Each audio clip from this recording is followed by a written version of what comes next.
अध्यक्ष जी डिस्टर्ब ना करिए। सभापति महोदय, मेरा टाइम इसमें काउंट नहीं होगा।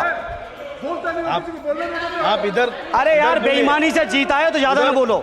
मालूम है कितने बड़े तीरंदाज हो। इधर बेईमान हो, बेईमान हो, बेईमान हो, बेईमान हो, बेईमान हो। चलो। श्री धर्मेंद्र यादव जी, धर्मेंद्र यादव जी।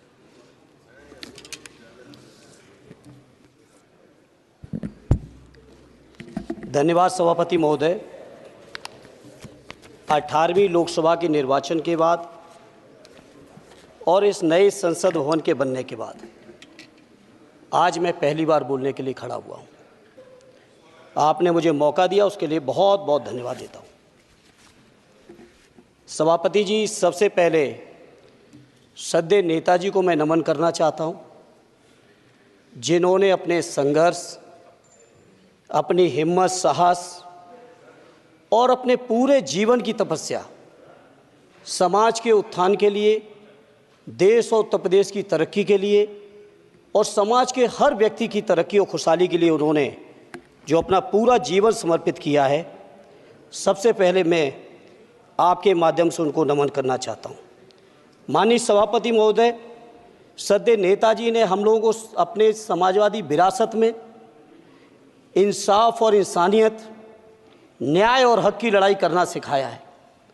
उस लड़ाई को हम लोग बखूबी अपने नेता आदरणीय अखिलेश यादव जी के नेतृत्व में शानदार तरीके से उस विरासत को न केवल लड़ रहे हैं, बल्कि नेताजी के हर सपने को पूरा करने तक हम लोग चुप बैठने वाले नहीं हैं। सभापति महोदय, बजट एक व्यापक विषय है और जब इस विषय के बारे में सोचते हैं तो समझ में नहीं आ रहा कि कहाँ से शुरू करें, क्योंकि देश में आज कोई वर्ग नहीं बचा है। कुछ चुनिंदा उद्योगपतियों के बारे में बात नहीं करूंगा, लेकिन देश के 140 करोड़ लोगों में से कम 95% लोग ऐसे हैं जो आज पूरी तरह से बर्बाद हैं। एनडीए की ये सरकार 11वां बजट पेश कर रही है, लेकिन इस 11वें बजट के बावजूद अगर मैं देखता हूं तो समाज की जो गरीबों के लिए सबसे ज़्यादा ज़रूरी चीज़ें हैं, स्वास्थ्य का है तो स्वास्थ्य 2023 और 24 में बजट घटा दिया है। किसानों का बजट जहां यूपीए के सरकार के समय 2014 तक 5.5 था, वहीं 24 आते आते ये 3.15 रह गया है। शिक्षा का बजट जहां 2013 में 4.77 था, आज 23-24 आते आते ये 2.5% रह गया है। इसी तरह से जितनी भी ज़रूरी चीज़ें हैं, सभापति महोदय, मुझे कहने में कोई संकोच नहीं, ये जो बीजेपी की एनडीए की सरकार है, ये सरकार पूरी तरह से गरीब विरोधी, किसान विरोधी, नौजवान विरोधी, बुनकर विरोधी, छात्र विरोधी, दलित विरोधी, पिछड़ा विरोधी, मजदूर विरोधी, जितनी भी अगर उपाधियां दी जाएंगी सभापति महोदय वो कम है। और मैं कोई राजनीतिक भाषण नहीं दे रहा हूं, मैं उदाहरण सहित आपको जब नंबर आए तो बोल देना, और हमें पता है आपका नंबर भी नहीं आएगा आपकी पार्टी में, ये भी पता है हमें। सभापति महोदय, श्रद्धेय नेताजी ने हमेशा कहा है कि चुनाव में या जनता के बीच किया हुआ वादा अगर आप पूरा नहीं करते हैं तो वो भी एक सबसे बड़ा भ्रष्टाचार है, और उस भ्रष्टाचार में अगर किसी ने वर्ल्ड रिकॉर्ड बनाया है तो बीजेपी की और एनडीए की सरकार ने बनाया है। सभापति महोदय, 2014 के चुनाव के समय प्रधानमंत्री जी ने वादे किए कि 2 करोड़ रोजगार हर साल मिलेंगे। स्वामीनाथन जी, जिनको भारत रत्न दिया है, सरकार को मैं धन्यवाद देता हूं, लेकिन वो धन्यवाद अधूरा है जब तक उनकी सिफारिशों को नहीं मानते हो। 2007-8 से लगातार मांग चल रही है देश में कि स्वामीनाथन जी की जो सिफारिश है, किसानों को 1.5 गुना समर्थन मूल्य देने का, एमएसपी की गारंटी देने का, कानूनी हक और अधिकार देने का, उस गारंटी को आज तक नहीं माना, आज तक नहीं माना, आज तक नहीं माना। स्वामीनाथन जी को आज तक नहीं माना। अध्यक्ष जी डिस्टर्ब ना करिए। सभापति महोदय, मेरा टाइम इसमें काउंट नहीं होगा। आप इधर। अरे यार, इसे जीता है तो ज्यादा ना बोलो। मालूम है कितने बड़े तीरंदाज हो। इधर चलो। स्वामीनाथन जी की आपने नहीं मानी, एमएसपी आपने लागू नहीं की। कितनी बढ़िया बातें कि खाद पे हम सब्सिडी बढ़ा रहे हैं। पहले 50 किलो को 45 किलो, फिर 45 किलो को 40 किलो, और मुझे लगता है कि एक तीसरा कार्यकाल पूरे होते होते केवल 10 ही किलो बचेगा खाद के कट्टे में, इससे ज़्यादा नहीं बचेगा। मंडी एक नहीं बनाई, आत्महत्या इतनी कर रहे हैं किसान। और किसान अगर अपनी एमएसपी की मांग करते हैं, हजारों किसान यहीं दिल्ली की सीमा पर मारे जाते हैं, और आप सोचते हो कि आपकी बात को कोई समझेगा नहीं। सभापति महोदय, नौजवानों को कितना गुमराह किया गया। नौजवानों से कह दिया गया हर साल 2 करोड़ रोजगार। मैं आज सवाल पूछता हूं अपने नौजवानों की ओर से, बताएं भारतीय जनता पार्टी के लोग, सरकार में बैठे लोग, 10 साल आपने राज कर लिया है, आखिर 20 करोड़ नौजवानों को रोजगार कहां है? अरे छोड़िए यार, अबे कोई नोटिस नहीं लेता तुम्हें, छोड़ो कोई नोटिस नहीं लेगा तुम्हें। 20 करोड़ नौजवान के रोजगार का हिसाब कहां है?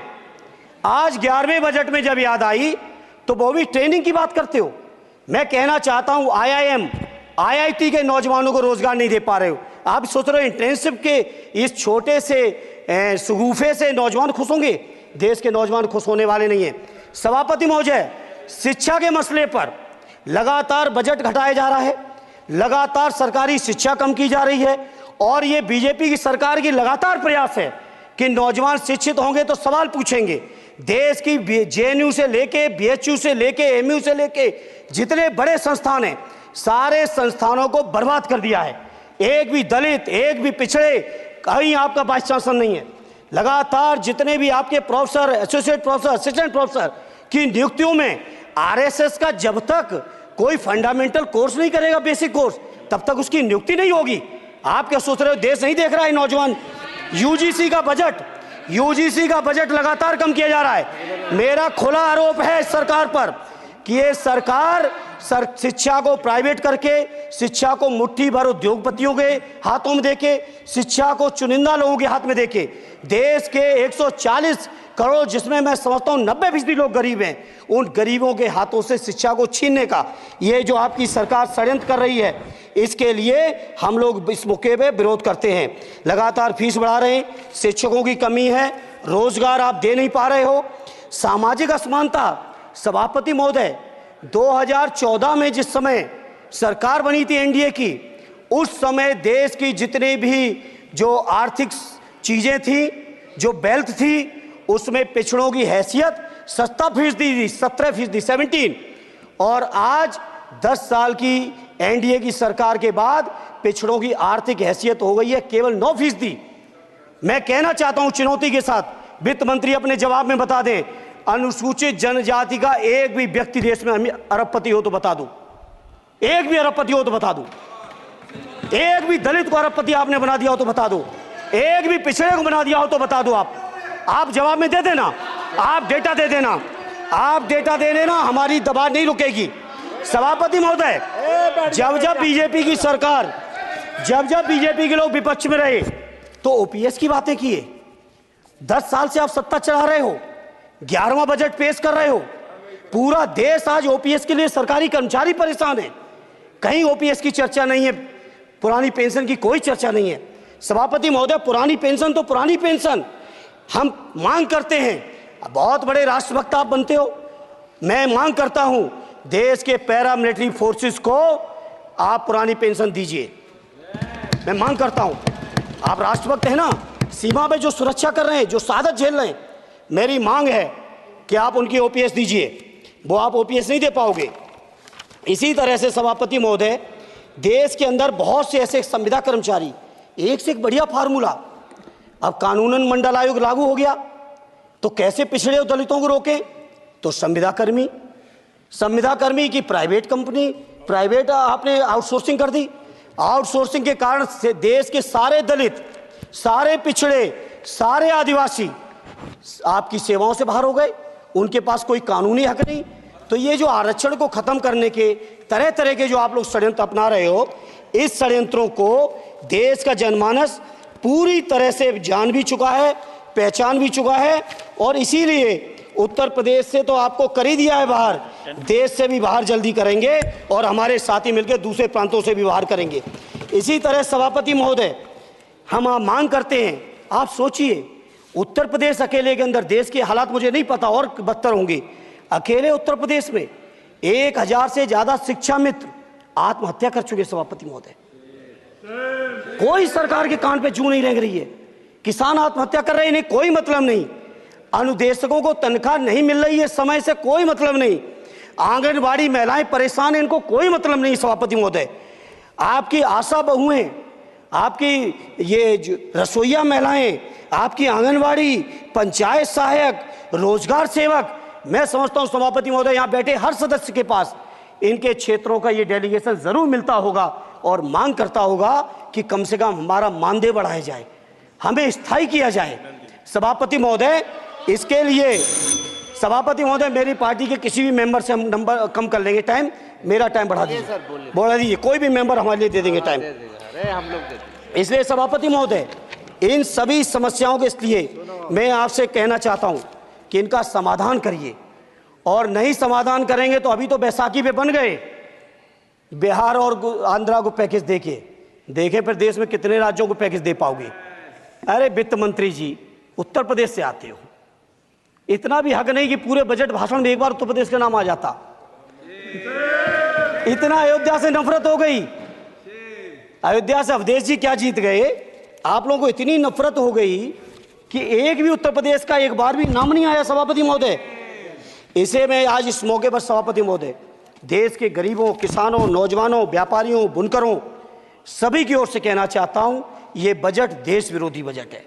कुछ समस्याओं के लिए सभापति महोदय संवेदनशीलता के साथ मैं कहूंगा सरकार को विचार करना चाहिए। श्रद्धेय नेताजी जब रक्षा मंत्री थे, उन्होंने व्यवस्था दी थी कि देश के अंदर जो भी सैनिक शहीद हुए हैं उनको ससम्मान उनके घरों पे जाके राष्ट्रीय सम्मान के साथ उनकी अंत्येष्टि हो। मैं उन्हीं की परंपरा को आगे बढ़ाते हुए एक और मांग करता हूं सभापति महोदय कि जो हमारे शहीद जिनकी अंत्येष्टि स्थल जहां कहीं भी बना हो, जिस भी परंपरा से बना हो, अरे आपको कुछ नहीं पता है, अरे यही तुम्हारे सैनिकों के लिए यही तुम्हारा भाव है। सभापति महोदय, आप बोले सर। सभापति महोदय, मेरा अनुरोध है अग्निवीर की योजना खत्म की जाए।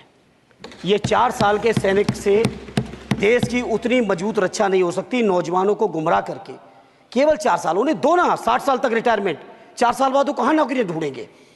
इसे मेरी मांग है अग्निवीर की योजना खत्म की जाए।